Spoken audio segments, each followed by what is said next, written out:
Para saudara,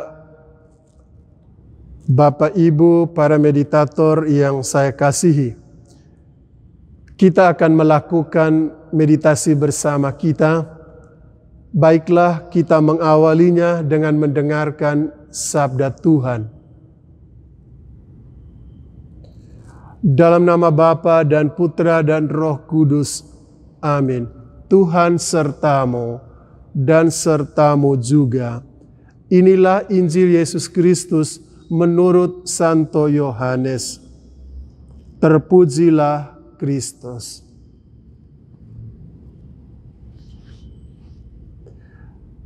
Yohanes bab 21 ayat 15 sampai dengan 17.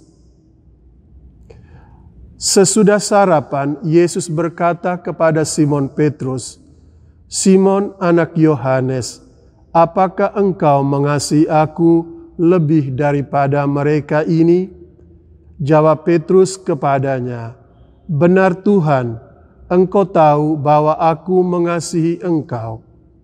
Kata Yesus kepadanya, "Gembalakanlah domba-dombaku."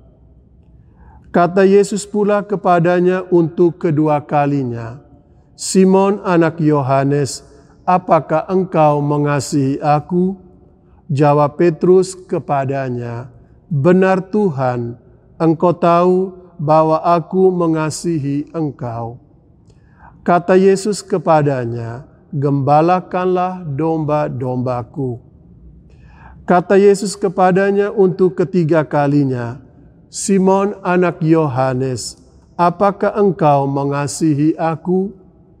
Maka sedih hati Petrus karena Yesus berkata untuk ketiga kalinya, "Apakah engkau mengasihi aku?"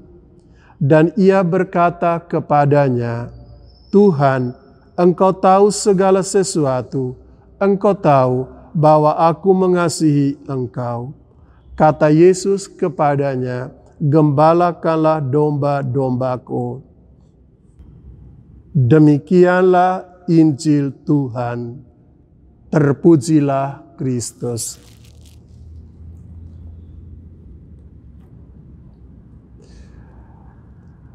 Para meditator, Bapak dan Ibu yang saya kasihi dalam Kristus. Petrus selama dia mengikuti Yesus, tidak dapat kita katakan dia adalah murid yang sukses mengikuti Yesus. Ada banyak kekurangan dalam mengikuti Tuhan itu. Dan tentu kita melihat apa yang kita anggap kurang dari Petrus sebagai murid Yesus adalah ketika ia menyangkal Yesus 3 kali. Dalam peristiwa penangkapan dan penyiksaan Yesus di istana Herodes. Tetapi walaupun dia gagal untuk setia pada Yesus, tapi dia tidak lari. Petrus setelah menyangkal Tuhan, dia tidak kemudian meninggalkan Tuhan. Dia tetap mengikutinya. Yesus melihat hal itu dalam diri Petrus. Maka tidak heran kalau kemudian Yesus memberikan kuasa kepada dia, kepercayaan untuk menjadi gembala atas domba-dombanya. Oleh karena itu, para meditator yang saya kasihi dalam Kristus, kita sebagai murid Tuhan, kita mengikuti jalannya, tapi kita juga tidak selalu berhasil dengan baik. Tapi Tuhan menghargai kita yang berusaha untuk setia dalam segala kejatuhan, dalam pengalaman gagal, pengalaman tidak setia. Tapi ketika kita tetap bertekun, kita mencoba untuk setia, Tuhan menghargai itu. Tuhan menerima kita.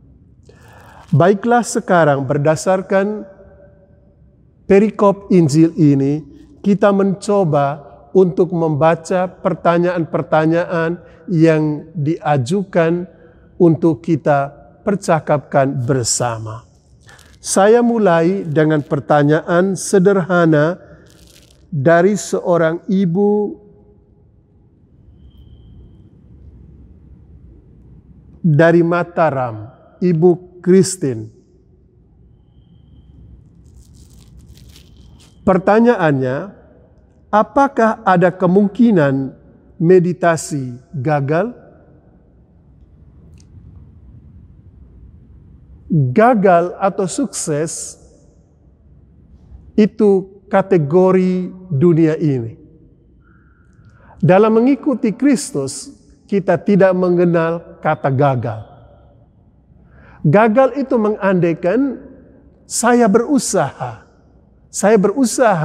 untuk mengikuti Tuhan. Tetapi dalam mengikuti Kristus bukan soal saya berusaha, tapi Tuhan memberikan kepada saya kemampuan untuk mengikuti Dia. Kemampuan itu Dia berikan dan kita coba untuk melakoni, kita coba untuk setia. Kita gagal, tapi kita bangun lagi dan kita meneruskan perjalanan mengikuti Dia. Demikian juga dalam meditasi. Kali ini kita tidak dapat bermeditasi dengan baik. Banyak gangguan. Oke lah, John Main mengatakan jangan menilai meditasimu. Jangan katakan 20 menit penuh perhatian. Atau penuh dengan gangguan. Itu tidak penting. Yang paling penting ialah bahwa kita setia untuk mengucapkannya. Hari ini gagal secara pandangan mata manusia, tapi di hadapan Tuhan itu tidak penting. Yang paling penting ialah kita beri waktu, kita coba duduk diam, kita coba mengucapkan mantra itu. Jadi sederhananya dalam meditasi tidak ada kata gagal. Dalam meditasi yang ada hanyalah bahwa kita selalu berusaha bangun lagi setiap kali kita jatuh. Coba lagi untuk setia mengucapkan mantra itu terus-menerus. Pertanyaan berikut dari Ibu Lastri dari Mataram.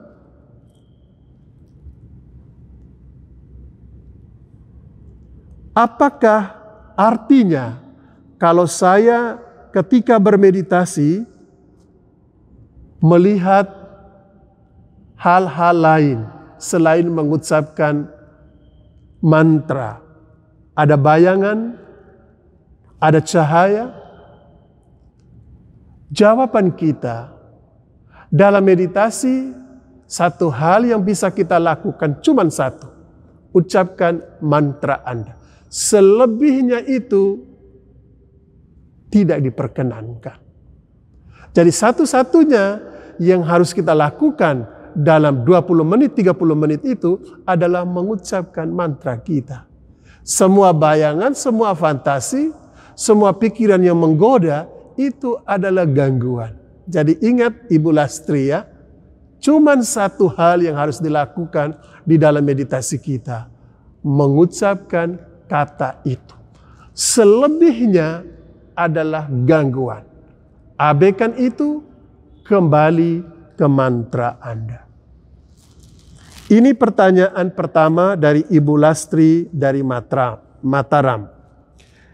Kita lanjutkan dengan pertanyaan kedua dari Ibu Berlani Bekasi.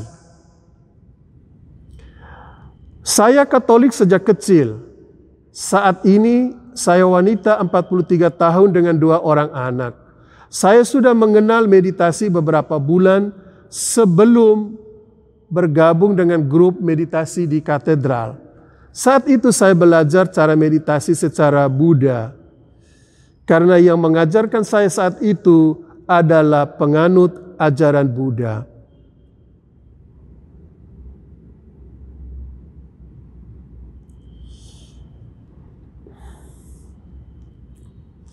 Awal saya mau belajar meditasi karena saya merasa ada connect dengan praktek ini. Saat saya belajar meditasi secara Buddha, saya mengalami banyak gangguan. Saya disuruh untuk menjaga secara konsisten pandangan terhadap cahaya. Itulah kondisi saya pada saat saya belajar meditasi dalam ajaran Buddha. Apakah saya salah pernah belajar meditasi secara Buddha meskipun cuma tata caranya? Jawaban kita ialah, apa yang ingin Anda dapatkan dari praktek meditasi secara Buddhis? Pertanyaan ini penting. Kalau seandainya kita tahu apa yang kita cari, kita juga bisa mencari di tempat yang benar. Kalau Anda mencari Yesus, ya saya kira dalam praktek meditasi Kristiani. Kalau Anda belajar meditasi Buddhis, itu kan Anda sendiri harus menjawab apa yang Anda cari di sana.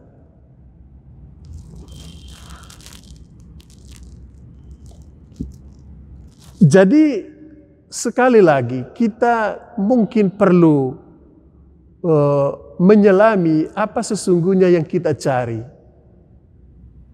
Kalau kita ingin mencari buku, pergi ke toko buku.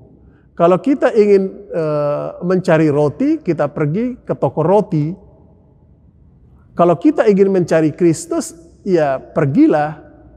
Selami itu dalam tradisi Kristiani.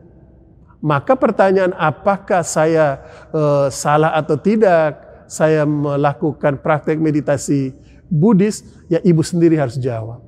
Karena ibu kan bukan orang Katolik baru kemarin kan, jadi tahu apa yang ibu cari.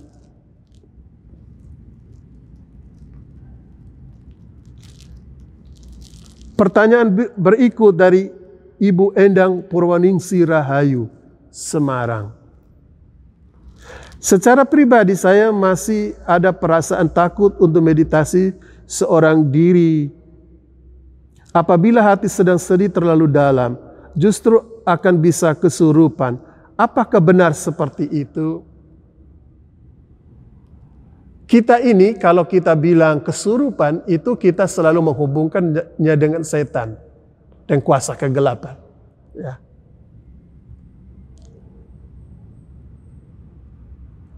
Kita juga yakin di mana ada setan, itu pasti tidak ada Tuhan Allah. Sebaliknya, di mana ada Tuhan Allah, di situ tidak ada setan. Setan dengan Tuhan,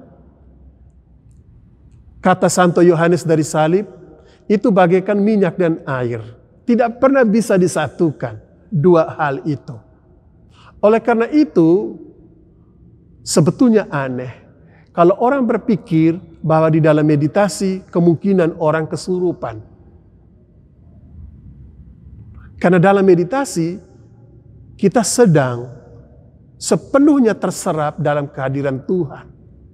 Waktu kita terserap dalam kehadiran Tuhan, tidak ada kuasa kegelapan di situ. Kalau kita bisa berpikir seperti itu, maka kita lalu yakin bahwa waktu kita melakukan meditasi, kita terserap dalam kehadiran Allah, dalam doa meditasi kita itu, kita yakin tidak ada kuasa kegelapan itu akan mengganggu kita. Sebab di mana ada Tuhan, di mana ada kehadiran Allah, di situ tidak ada kuasa kegelapan.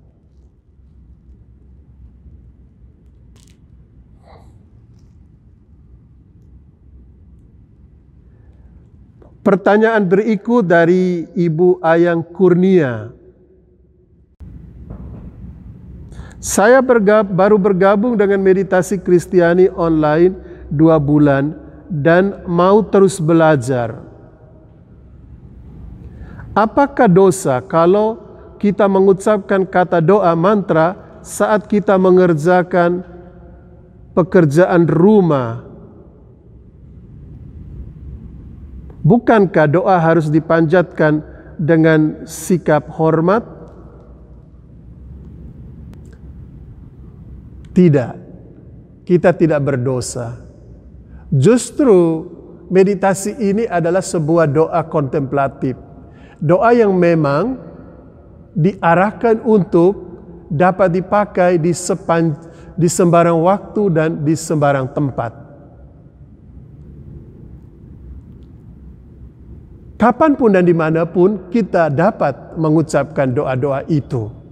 Dan itulah yang akan mengarahkan kita kepada praktek hidup di hadirat Allah. Kapanpun, dimanapun, waktu kita melakukan apapun, kita selalu ada dalam relasi dengan Tuhan.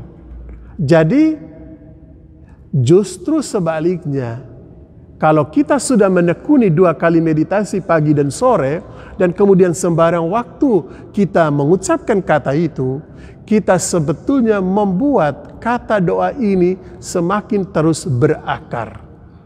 Dan kemudian mempengaruhi batin kita dan juga mempengaruhi hidup kita.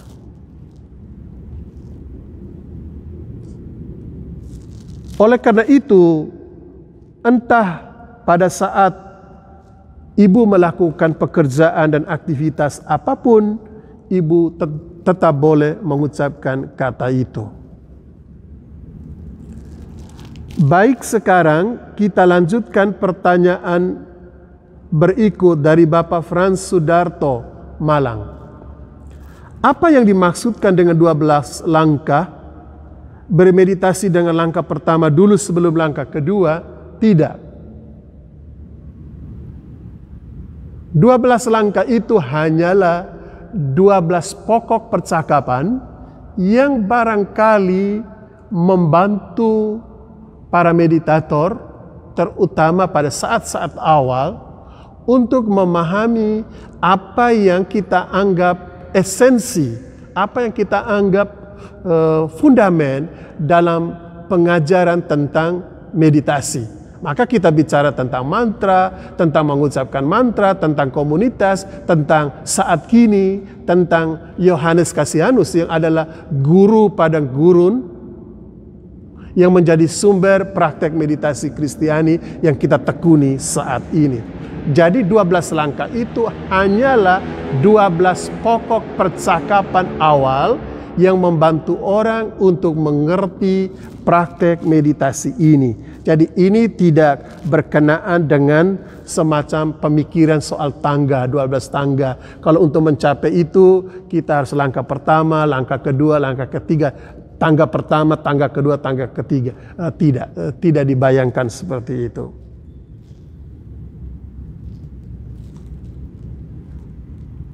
Pertanyaan dari Bapak Gideon Ponorogo. Bagaimana caranya untuk meminimalkan pelanturan pada saat melakukan meditasi? Satu-satunya perintah berkenaan dengan pelanturan cuma satu. Kembali ke mantra. Semakin sering kita kembali, semakin kecil pelanturan itu mengganggu kita. Jadi, bagaimana caranya meminimalisir, mengurangi gangguan pelanturan itu dengan semakin sering kembali ke mantra itu.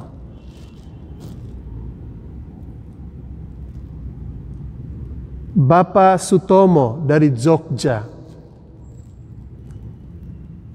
Kira-kira sebulan yang lalu saya saat sedang meditasi merasa seperti tidak bernafas, sehingga mantra saya terganggu karena perhatian saya pada nafas, dan akhirnya pada saat bernafas saya juga mengucapkan mantra. Mohon petunjuk. Kalau seandainya nafas kita sedikit terganggu sedikit, tidak apa-apa. Selalu kembali ke mantra itu. Jadi kalau umpamanya tercedak atau apa begitu ya, kembali saja ke mantra itu. Jadi selalu kembali. Sekali lagi, kita tidak usah terpengaruh untuk berpikir apakah dengan gangguan itu, dengan entah gangguan apapun, lalu kemudian membuat meditasi kita ini berhasil atau sukses atau tidak. Itu tidak. Itu tidak menjadi cara berpikir dari praktek meditasi. Meditasi itu hanya soal saya beri waktu, saya duduk diam, saya mengucapkan kata itu. Bahwa nanti ada gangguan, itu bagian yang normal dari perjalanan meditasi.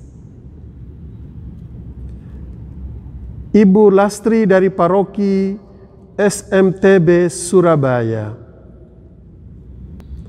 Mengapa ada orang yang mudah merasakan curahan Roh Kudus, sementara ada yang lainnya yang tidak mudah merasakan curahan Roh Kudus? Ini soal mungkin dua hal. Pertama soal orang itu ya, jadi kebiasaan praktek ya. Umpamanya orang Katolik yang hidup dalam tradisi yang tidak mengenal ungkapan-ungkapan yang karismatik ya, seperti pencurahan roh, maka mereka itu tidak menjadi pikiran mereka. Ada orang yang memang mudah terbuka, ada orang yang memang tidak mudah terbuka. Ini tergantung pada disposisi dan pengalaman batin orang itu, tapi itu juga bisa tergantung pada Tuhan. Ada orang yang dijamah, disentuh Tuhan dengan cara tertentu, ada yang dengan cara lain.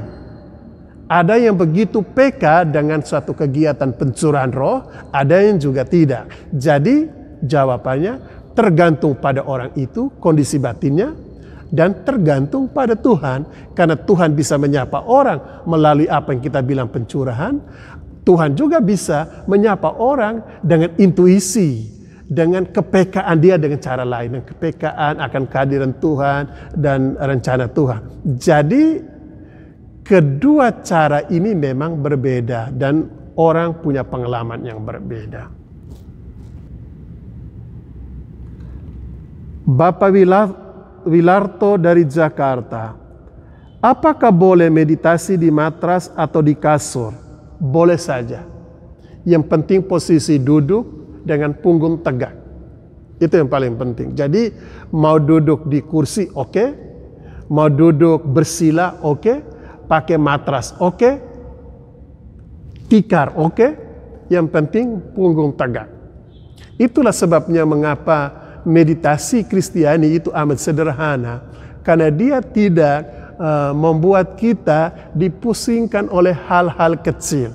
Intinya cuma satu, duduk dengan tenang, punggung tegak, lalu kemudian dalam keheningan kita mulai mengucapkan Maranatha atau Maranatha. Pertanyaan dari Ibu Maria Jakarta, apa perbedaan meditasi Kristiani dan doa Yesus? Meditasi Kristiani dan doa Yesus sama-sama berakar dari tradisi padang gurun. Berbedanya ialah bahwa meditasi Kristiani menggunakan mantra, doa Yesus menggunakan kata doa. Apa beda antara kata doa dan mantra? Mantra itu untuk sebuah kata atau sebuah ungkapan yang permanen saya pegang, tetap tidak berubah.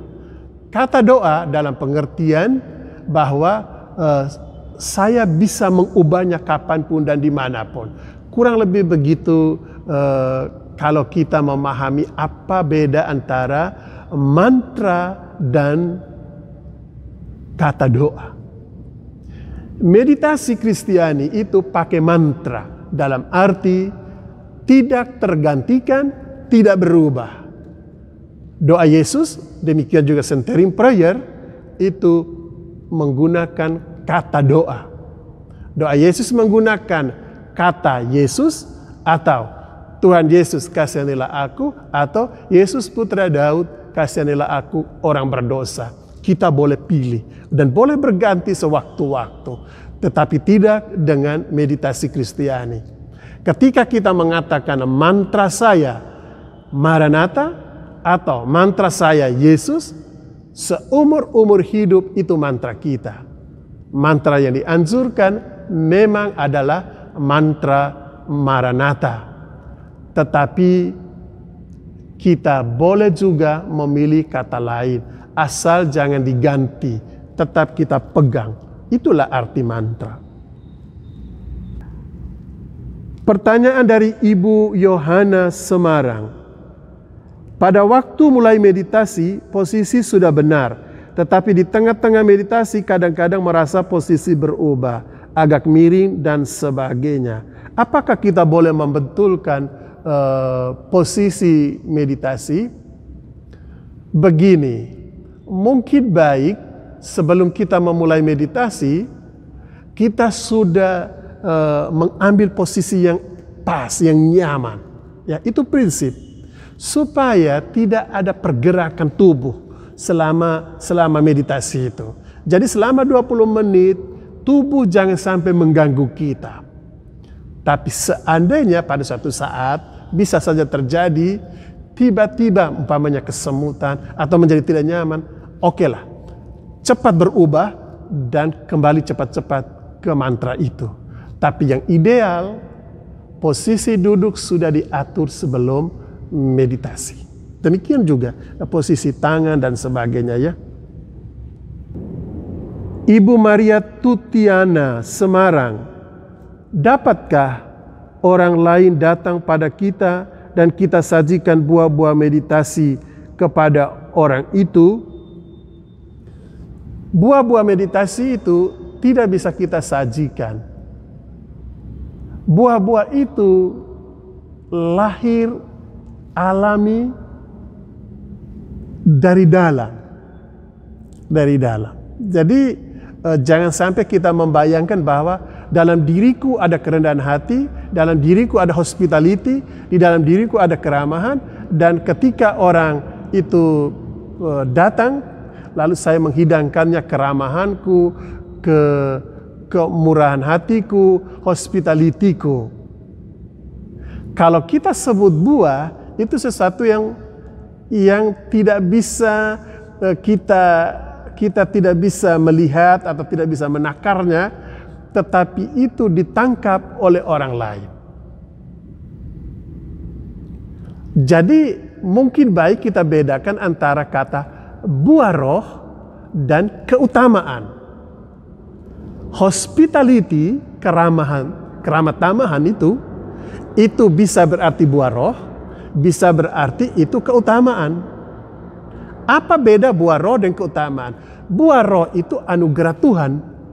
Keutamaan itu adalah sesuatu yang saya latihkan, yang saya usahakan. Umpama, senyum, murah senyum.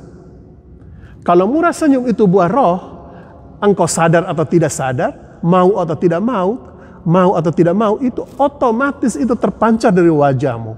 Senyum. Tapi sebagai keutamaan, itu berarti saya sudah memutuskan untuk melatih diriku untuk selalu tersenyum. Ya, jadi keutamaan itu soal saya mau melatih. Buah roh itu soal Tuhan itu sudah mewarnai, sudah menggenggam hidupku, mewarnai hidup saya dengan murah senyum. Tidak usah saya pikir, tidak usah saya sadari, itu otomatis itu dari dalam. Oleh karena itu, apakah kalau orang lain datang itu saya menghidangkan buah roh? Tidak. Saya mengedepankan keutamaan keramahan. Saya mau ramah. Tapi kalau buah roh kita tidak bisa bersikap begitu. Buah roh itu tidak usah dipikirkan. Otomatis mengalir dari dalam diri kita. Itu keramahan, sukacita, kegembiraan. Saya harap bisa dipahami pengertiannya. Maka istilah ungkapan apakah saya menghidangkan, kalau saya menghidangkan itu berarti sesuatu yang saya usahakan untuk saya beri. Sementara ini tidak. Buah roh itu sesuatu yang terpancar tanpa saya sadari, tapi orang di sana sudah menikmatinya. Walaupun saya tidak tahu bahwa saya sedang mempertontonkan, memperlihatkan keramahan, tapi tamu itu sudah menangkap bahwa saya itu ramah. Ya, saya kira itu perbedaannya.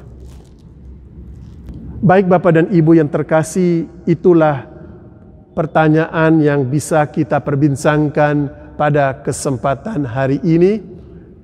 Marilah sekarang kita mengambil posisi duduk dengan tenang dan nyaman untuk masuk dalam keheningan meditasi kita. Marilah berdoa. Bapa Surgawi, bukalah hati kami akan keheningan hadirat Roh Putramu. Bimbinglah kami kepada misteri keheningan ilahi, di mana rahmat kasih-Mu memancar kepada setiap orang yang merindukannya. Maranatha, datanglah Tuhan Yesus.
Kemuliaan kepada Bapa dan Putra dan Roh Kudus, seperti pada permulaan, sekarang, selalu, dan sepanjang segala abad. Amin.